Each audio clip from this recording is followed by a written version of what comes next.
Thank you, Shayna. Thank you. Good morning, good afternoon, good evening to everyone. Thank you for joining me here today. I am really excited about sharing a little bit more about my journey, my science journey. So I hope you like it. I hope you and I will have an exchange after the presentation. So please feel free to ask any questions that you may have. So let me know if you see my slides.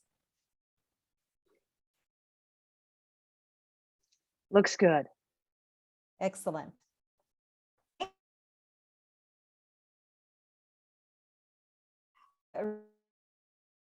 Those projects that we have had the honor to serve and the adventure of working together on those as well. So I am Dr. Sierra-Sastre. I am a scientist. I am an educator.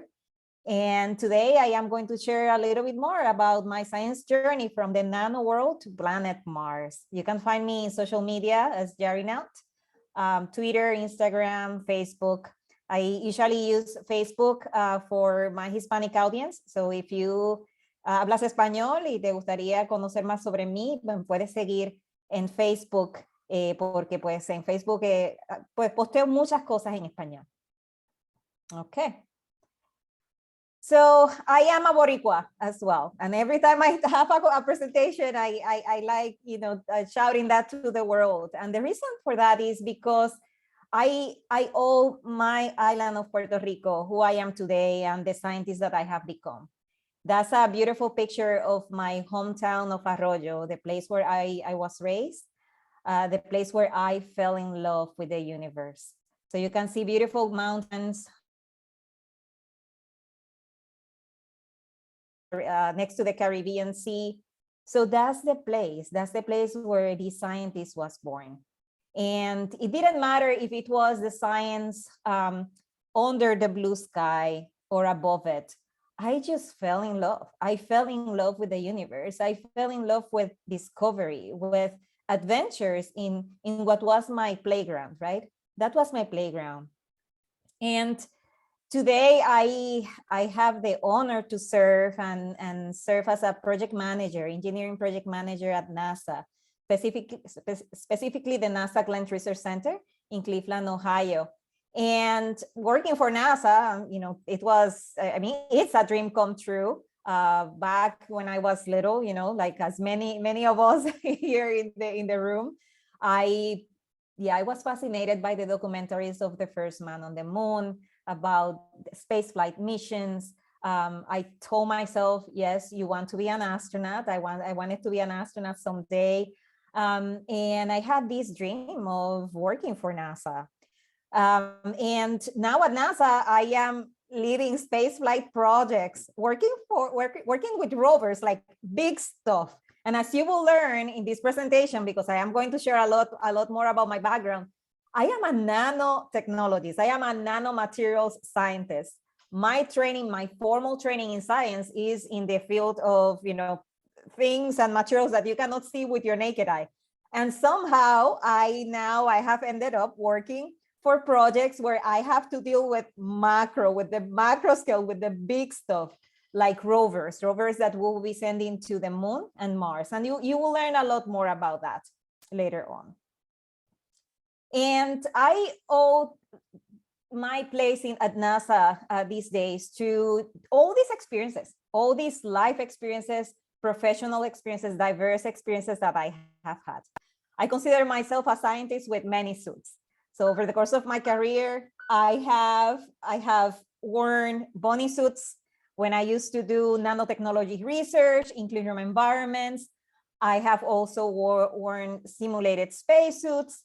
I also, as part of my high seas experience, did some type of like space chef activities, right?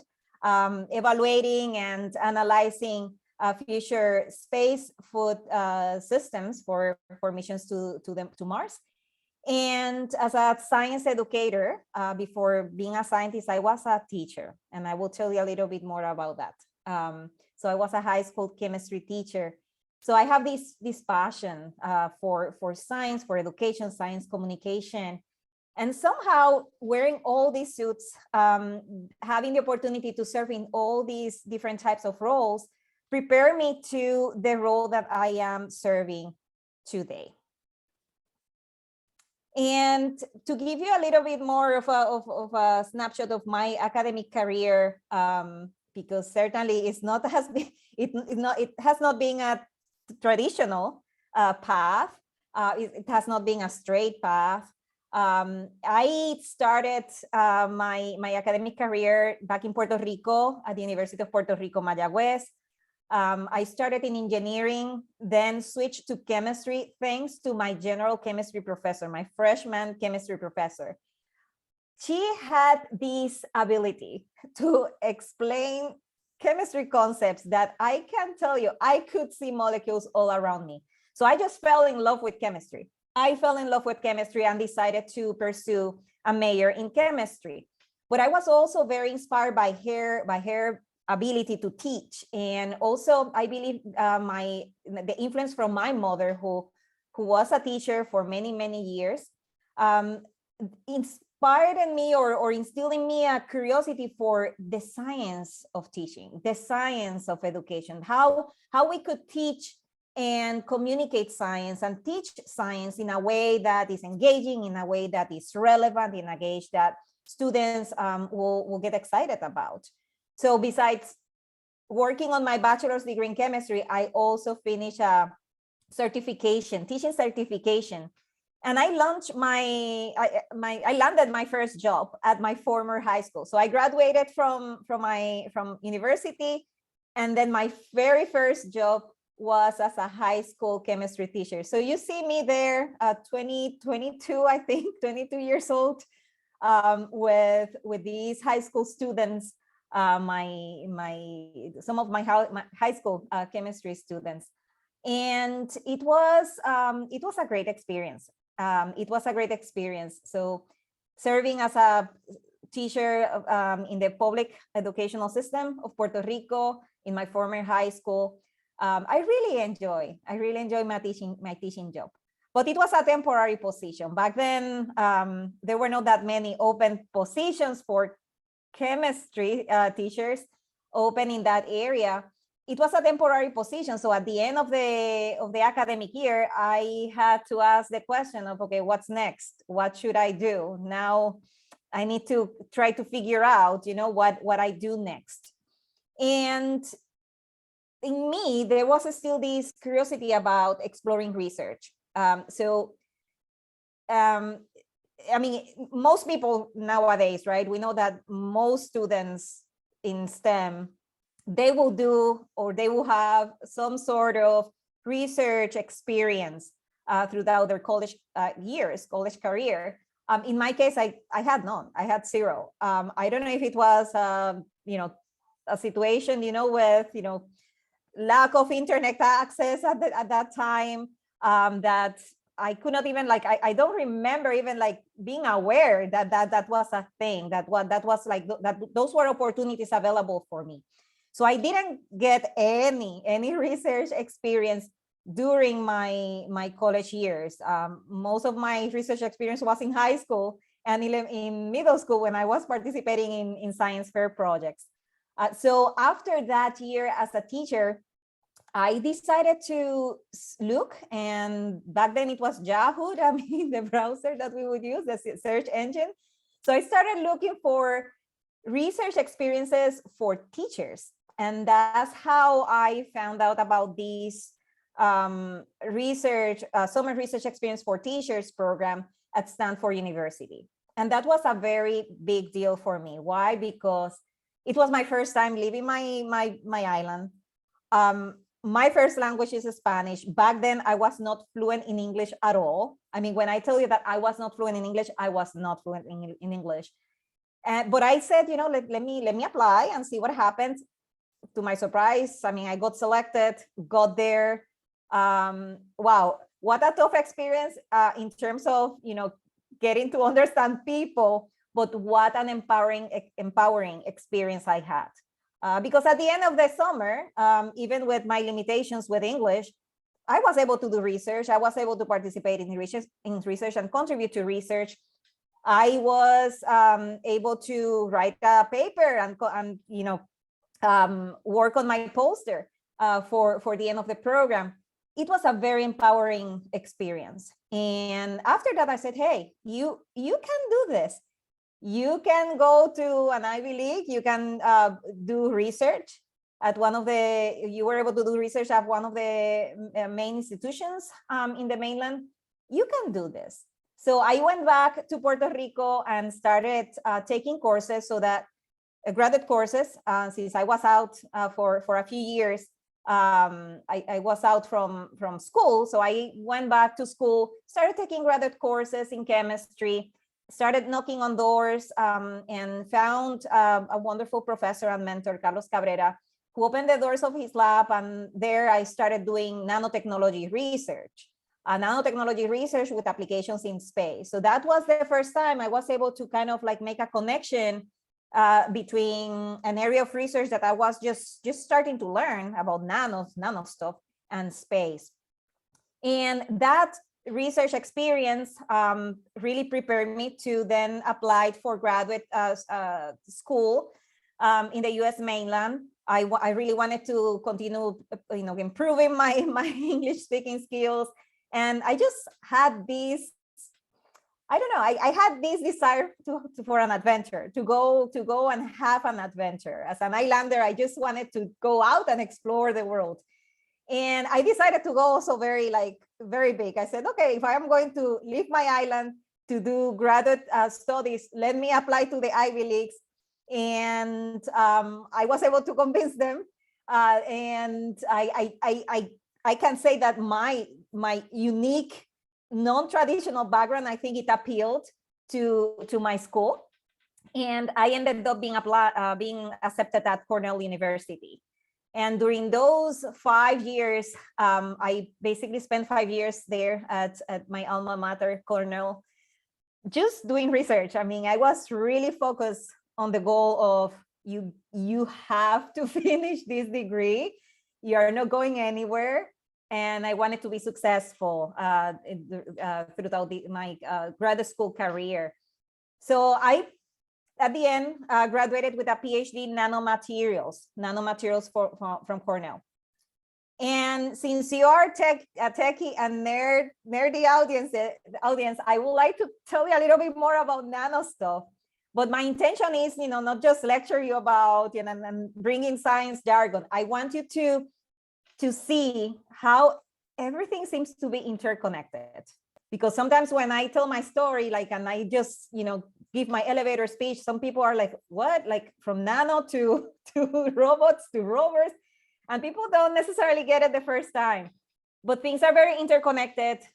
Skills, regardless of where you develop those skills and in which industries you are developing yourself, I believe there are lots of transferable skills that can set the path or pave the path for a career in aerospace. And in my case, during my PhD, as I mentioned, so it was a degree in nanomaterials chemistry.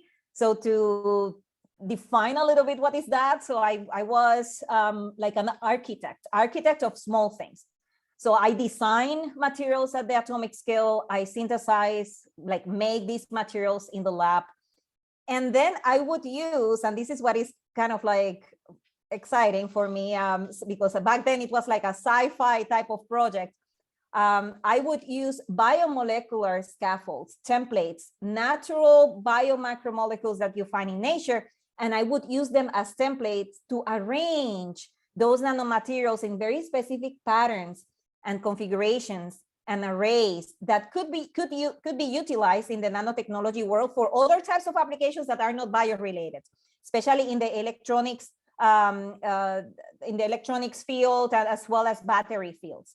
And what you see here is 3 images of DNA, strands of DNA, and what do you see? Well, you don't see the DNA. What you are seeing some dark dots, right? So those are nanoparticles, gold nanoparticles that bind to the backbone of that DNA strand. You see a virus image, right, and an artistic rendering of a virus structure, and those yellow dots there are also gold nanoparticles, metallic nanoparticles that bind due to these physical-chemical interactions between the metal and those functional groups that we find in these type of macromolecules. And then protein lattices like the S layer, surface layer protein that is found in many bacteria, including the bacteria that is known as stremophiles. So you know, all of you that work in the area of astrobiology know what I'm talking about, right? Organisms that live in very extreme environments. So those organisms usually have very unique, interesting protein shell structures that nanotechnologies have looked at those structures, have extracted those proteins from these microorganisms, and then apply or deposit these protein layers on the surface of a silicon wafer to arrange all sorts of nanomaterials. And I work with metallic nanoparticles. I use that protein layer, S-layer protein, to arrange gold nanoparticles, as you see here, in hexagons or honeycomb-like patterns. My lab also work, several team members of my lab would arrange quantum dots. You may have heard about quantum dots as well. Really cool stuff, because for me, what the coolest factor of my research project was like, okay, it was highly interdisciplinary. So I had to learn about microbes and microbiology techniques, but solid state chemistry as well, because and then I was synthesizing, making these inorganic nanostructures or nanomaterials, materials, property relationships. It was highly disciplinary, and I really like it. And then the sci-fi factor of what we are using these natural structures to make materials for a myriad of applications. So I really love it. From nanoparticles to nanowires. I mean, those kind of like needle type of structures that you see there are semiconductor nanowires, germanium nanowires that I was able to grow using these type of biotemplated gold nanoparticle arrays. Awesome stuff. I mean, I hope that you get the excitement that I get when I talk about this, because it was an amazing experience doing research. And then, after 5 years, it's like, whoop, okay, it's time to graduate. It's time to write a thesis, and it's time, it's graduation day. And that's my mother. And that's the superstar in my life. I mean, I owe her everything I am today, where I have gotten. I mean, she is the superstar in my life. And what an amazing day was graduation day. What an amazing day. After that, okay, so now I am a PhD Cornell graduate, and so what, right? And what else?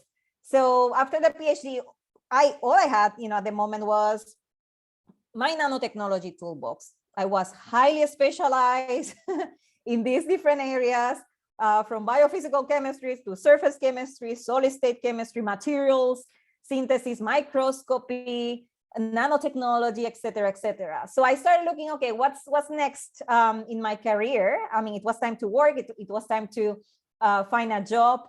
And one of my coworkers or lab mates was starting a startup. I mean, he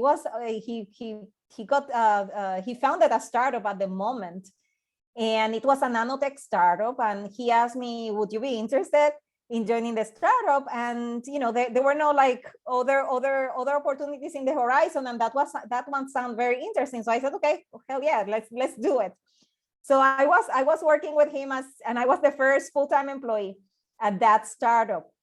And once again, I decided not to go through the postdoc route or path. I decided to pursue a career outside academia, and specifically in the startup environment, in the startup world.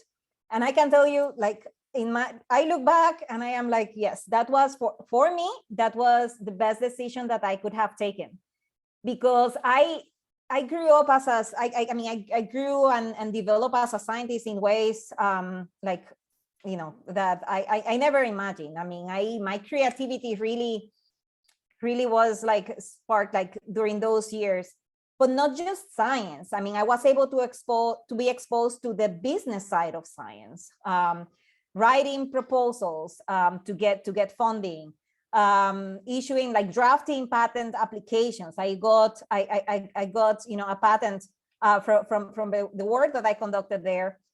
So many areas of business of science, or the business side of science, that usually we are not exposed in academia. So lots of new skills, right, that were added to my scientific skills, thanks to this type of like dynamic startup type of environment and experience. And after serving for two startups, one of them, I was mainly focused on nanotextiles. So we were looking at developing nanomaterials that could be applied to garments, to different types of textiles, as well as nanomaterials that could be applied to biomedical devices.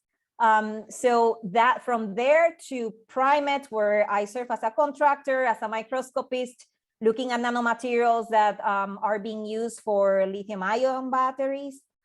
So lots of diverse experiences and great experiences.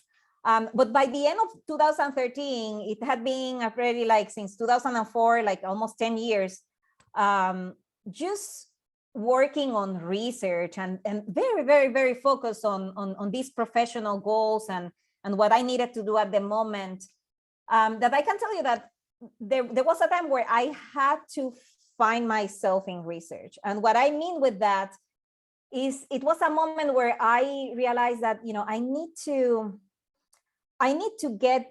to go back and reconnect to those passions, that were my childhood passions, to those passions that I have had. And sometimes those passions that come and go, or those dreams that don't abandon you, that come and maybe you kind of like try to ignore them and not think about it, but they keep coming. And that's how I decided, you know what, I have always loved space. I didn't know how to get there. I wanted to be an astronaut, I know that, but even then I was like a little bit lost about how to make that happen. And I said, let me start searching for opportunities to apply my research background or pursue research in the field of space exploration. And that's how I ended up applying for high seas. And I will tell a little bit more about that. And after that, like other experiences, and I will show you some pictures and give you more context later on. But from high seas, going back to Earth, to work on earthbound applications or industries that are not related to space. But again, opportunities, career opportunities that created new opportunities for me and added skills, such as, project management skills. I believe that job that I had at the U.S. Manufactory, the U.S. Bureau of Engraving and Printing, this is a federal agency, the agency of the U.S. federal government, the Department of Treasury. That experience as a project manager there really, really like added that dimension to what is now my role at NASA as a project manager for spaceflight projects. So more nanomaterials, just to give you a little bit more examples of the type of nanomaterials that I work in the startup. So we would look at nature, get inspired by nature. So there is something called the lotus effect.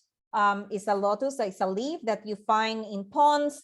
It's a leaf that has like self-cleaning properties. And when you look at them through the microscope, you see these type of microstructures. So as nanotechnologists, we try to mimic or we get inspired by nature and mimic those nanostructures to create this type of water and oil repellent coatings on fabrics, or nanofibers that could be used for wound dressing applications, nanofibers that encapsulate drugs and help help release the drugs at a certain rate. And those are nanofiber materials, electrospun fibers that can be easily applied to wound dressings, for instance, or microspheres as sensors. So lots of applications, nothing related to space yet, right? So, and as I told you, that after that startup experience, it was my time to find myself in research, reconnect to my passion for education. So I started engaging more with nonprofit organizations, focus on science education and public outreach, volunteering a lot of my time to participate in outreach events at the National Air and Space Museum. Very, very fun stuff, very fun stuff. And as I mentioned to you, yeah, like getting to Mars or pseudo Mars there in Hawaii. As Shaina, we were part of these NASA funded of the first series of missions that were funded by NASA, by the NASA's Human Research Program, to evaluate different types of risk and needs associated with enabling future missions to the Red Planet. And as part of, for me, as part of my application to the HI-SEAS program and to this NASA-funded project, I had to submit a proposal. And I made the connection thanks to those past experiences. I got the connection and the idea right there. I said, well, I have been working in nanotechnology. I work for the startups developing nanomaterials for textiles. I know that those nanomaterials can render or can provide anti-stain or anti-odor properties to fabrics and textiles and garments. So let me propose to HI-SEAS that what I wanted to do, and that's what I did. Like I proposed that I wanted to conduct a research project to evaluate different types of nanotextiles for long-duration spaceflight missions. And we evaluated from all different types of textiles. I mean, from towels to bed sheets to garments that the team wore for extended periods of time, lots of stuff. So that proposal, the PIs really liked it. It was a really fun project to work on and work with during the mission. This is my crew from HI-SEAS. You see here Sian Proctor, astronaut Sian Proctor. We are very proud of her, astronaut of the Inspiration 4 mission. What an awesome experience, as Shaina said, and it has been a highlight of my career in many ways. I mean, it was an adventure. I was able to do a lot of research, a lot of collaborations. Let me show you there. I'm showing you the tiny rooms, right, where we used to sleep. The one of two windows that we had available to look at the outside. The different types of freeze-dried foods that or ingredients that we use to create the different types of Martian recipes, and a picture of me doing performing a simulated EVA over there in Mauna Loa. And as part of the 4-month-long mission, we had to exercise as astronauts exercise in the International Space Station. But what you see there is us. 3 of us are wearing some shirts that were provided by Johnson Space Center. These shirts were part of a blind study where we had to start wearing a t-shirt.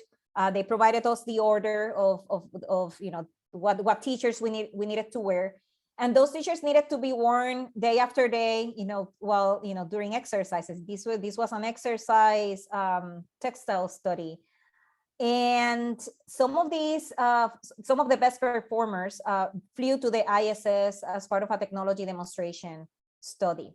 So we were part of that. These were garments that some of them had nice coatings, others didn't have it. We didn't know what we were wearing, but what JSC was interested was, in looking at the subjective evaluation of these textiles, of these exercise t-shirts, how like the user would rank different types of subjective characteristics, like the comfort or odor or whether it felt clammy or heavy or et cetera, or whether they were bored about wearing the same t-shirt over and over. And that was for me an eye-opener, because as a material scientist, right, like we can just spend hours and hours in the lab, having a lot of fun designing like all these awesome nanomaterials that then when you look through them under the microscope, using powerful electron microscopes, you get very excited about what you're seeing. But this experience was, for me as a material scientist, it was my first opportunity to work in the intersection between material science, human factors. And it was a real eye-opener, because it kind of like set that mindset of, you know what, as a scientist working on materials, it's really important for you to always think about the end user. And there are factors that go beyond the amazing, awesome properties that these materials can provide. There are psychological factors and human factors that need to be taken into consideration when designing this type of technologies. So very, very cool stuff. So after 4 months of living on pseudo Mars, it was time to go back to Earth.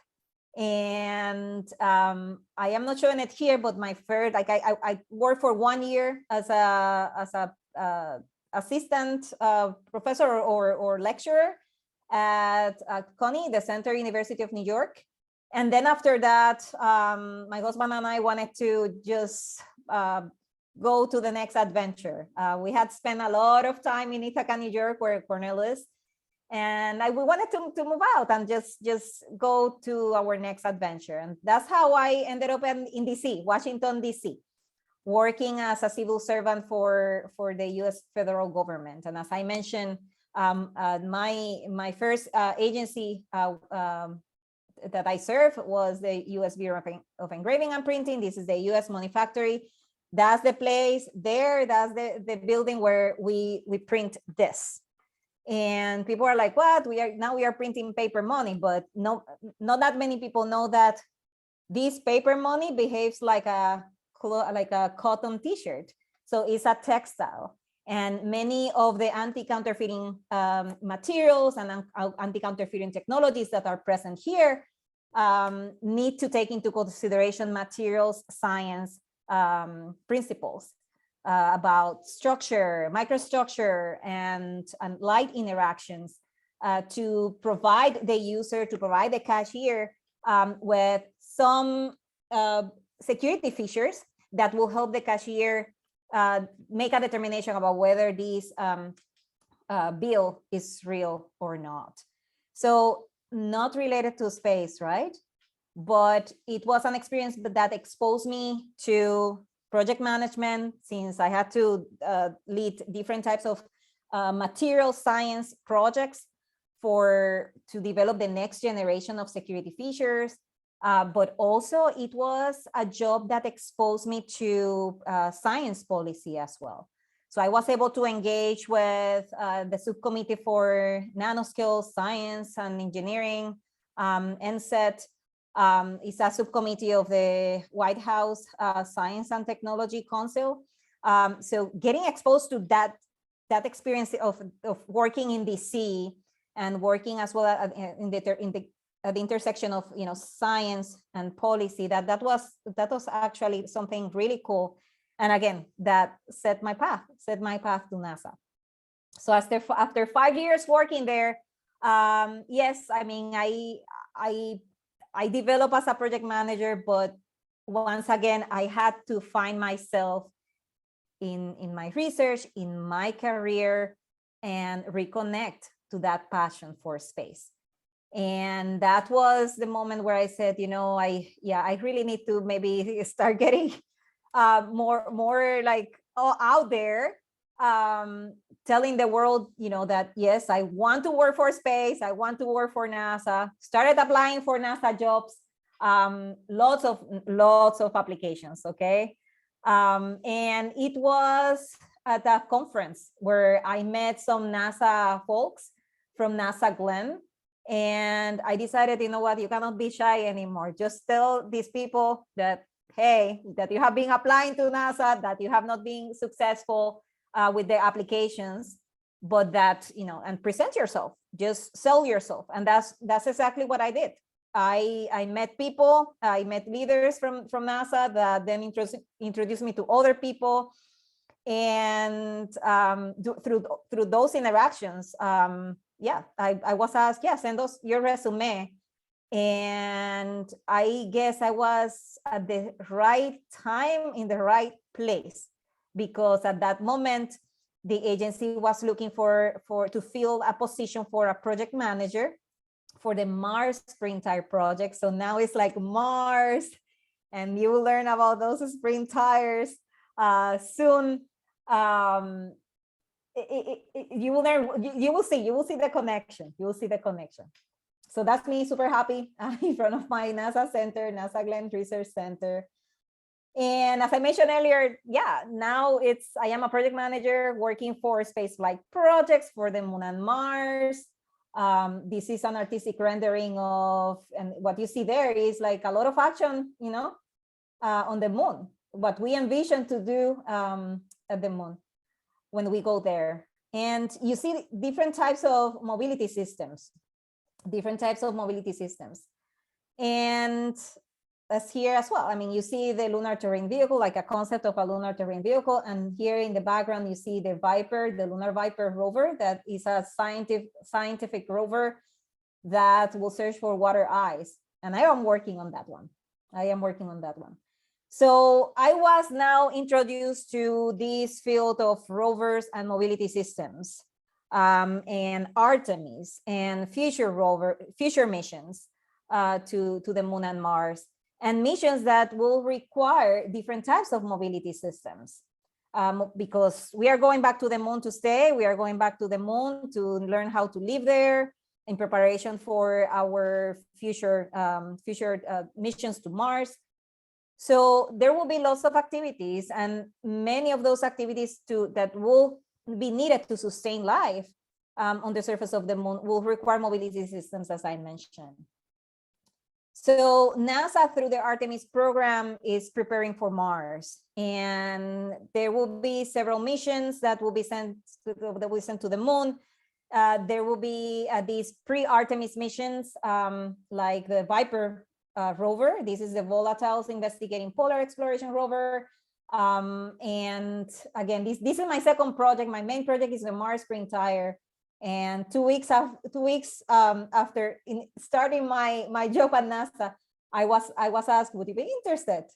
And that was tough, because imagine just starting a job, learning. I mean, I had to learn a lot about the organization and the NASA processes, et cetera, that I was like, oh my goodness, I don't know if I will be able to do this, but I could not say no. I could not say no. I said, I want Mars, but I also want the moon.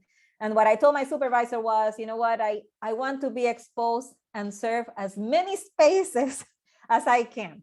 I just said yes. And it has been a lot of fun to work for this Viper project. This will be the first US NASA rover that we'll be sending to the South Pole. Is the first rover to wear a headlamp. It will have some science payloads. It will have a drill, and it will look at characterizing the water distribution and water composition and other different types of volatiles in that area of the lunar South Pole. And this is an awesome picture of a prototype of that rover at the Simulated Lunar Operations Laboratory. This is a laboratory at NASA Glenn, where we do the type of mobility testing. So folks from JSC and NASA Ames come to Glenn, and together as a team, we have been testing different prototypes of this lunar rover. I love this picture. I had to include it in here. That's me with the Viper engineers, female engineers, badass engineers. I love it. It has been such a pleasure to work with these women. And what an awesome place to work. What an awesome. I need to pinch myself every time I go to that lab, because it's like, wow, yeah, it's really a dream come true. And you see a lot of sand there, and you see this platform that is an actual slope that we can vary the angle of that slope. And the sand over there is simulated regolith. So you see the engineers working with their protective equipment, because these are, micro scale as well, materials that simulate the characteristics of different types of soil on the moon or Mars. Awesome stuff. Awesome stuff. So there we are. In case you go to Glenn and have the opportunity to tour our facilities, let me know so that I make sure that I meet you someday. And that takes us to Mars. From the moon, lunar Viper rover, to Mars. You know about Perseverance. You have heard about Perseverance. We are extremely excited and celebrating, the first anniversary of Perseverance on the surface of Mars. Perseverance is in Jezero crater right now, an area of scientific importance and interest, because there is a delta there. There was a river there. The geologic structures tell scientists that there was flowing water there, and where there is water, or there was water, there was also the potential for life. And that's the question that we would like to answer, whether or not there was life, microbial life, on the red planet. So this Perseverance mission is looking at characterizing the geology in that region, is looking at taking Martian samples, rock samples, for what will be the Mars sample return. And that's the Martian mission I am part of. So Mars sample return is the series of missions that will follow Perseverance. So Perseverance right now is collecting samples, putting them in tubes. Those tubes will be left by Perseverance or located in depot locations, specified locations that then the next rover, the Fetch rover that is currently built by ESA, that rover will be collecting those samples on the surface of Mars, to bring them back to a rocket. And let me show you some artistic renderings of what that will look like. So there will be a lander that will deploy that Fetch rover to the surface of Mars. Then that Fetch rover, and then you start seeing some new characteristics for those wheels, those tires. That Fetch rover is the one that will be responsible for going around the surface, collecting those tubes, helping Perseverance with getting those tubes back to the Mars ascent vehicle, the rocket that will be launching from the surface of Mars. So as you see there, it's a rover with a robotic arm. It's a rover with flexible tires. So you will be seeing in the future of these Mars robotic exploration missions, you will be seeing rovers that are using flexible tires, not rigid wheels that like the ones that Perseverance has or the Curiosity rover has.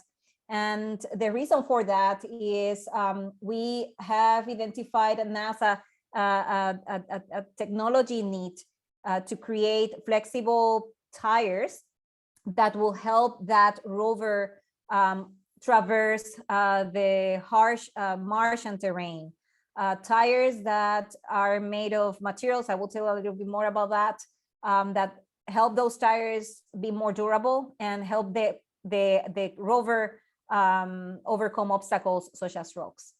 So that rover will go back to a rocket, the Mars ascent vehicle. For the very first time, we will see a rocket launching from Mars, blasting off from Mars.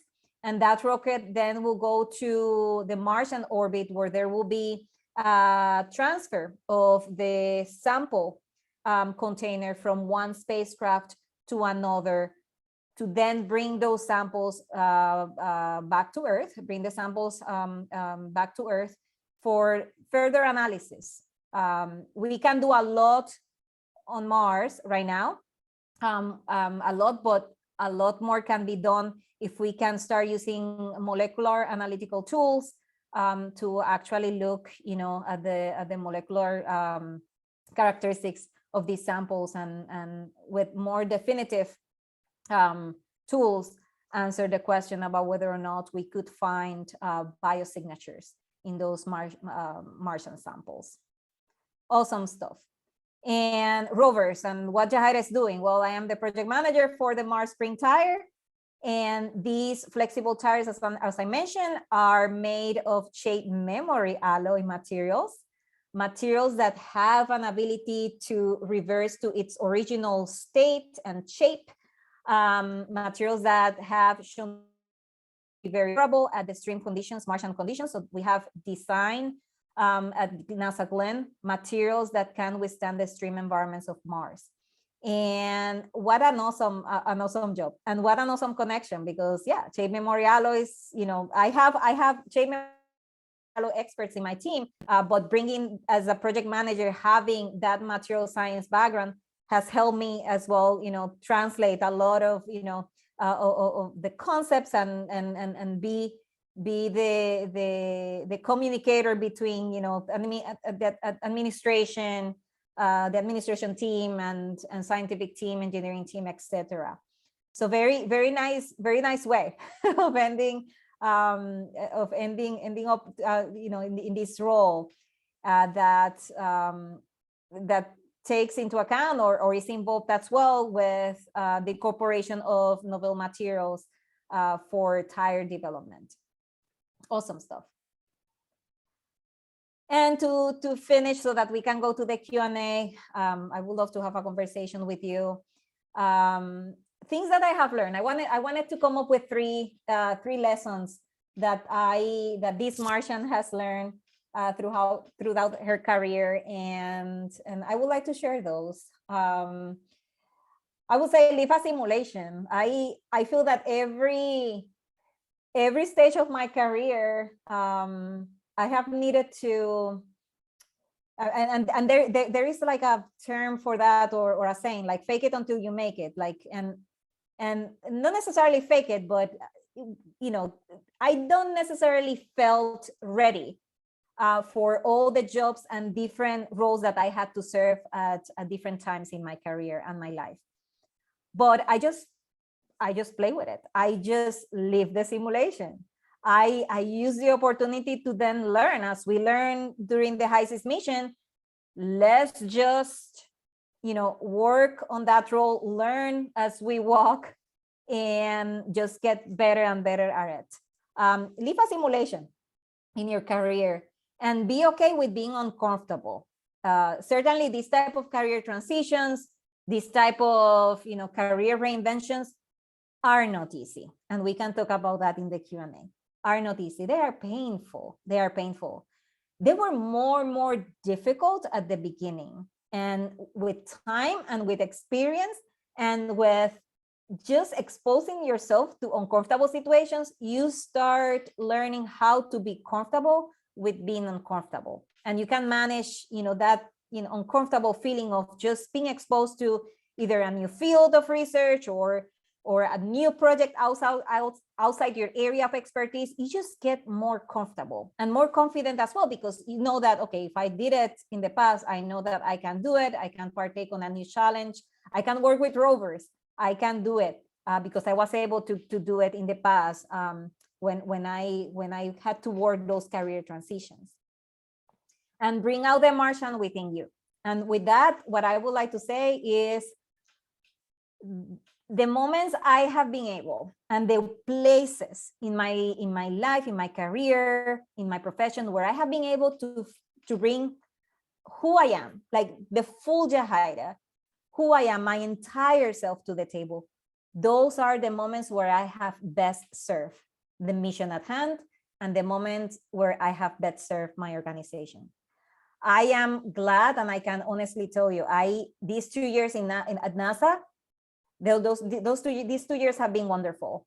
I have found an institution that embraces diversity. Here I am, a Latina, leading this team for a very, very important mission for NASA and humanity.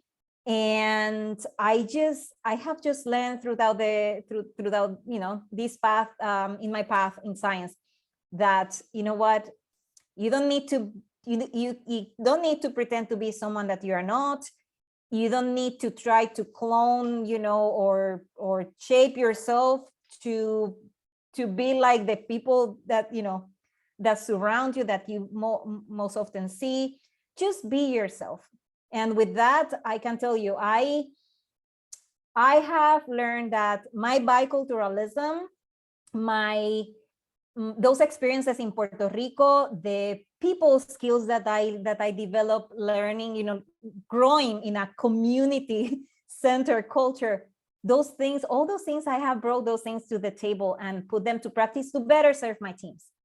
So with that, I just want to tell you, just Martians, just bring out the Martian within you. Just be yourself, embrace your authenticity, because we want to someday be able to have fun on Mars, right?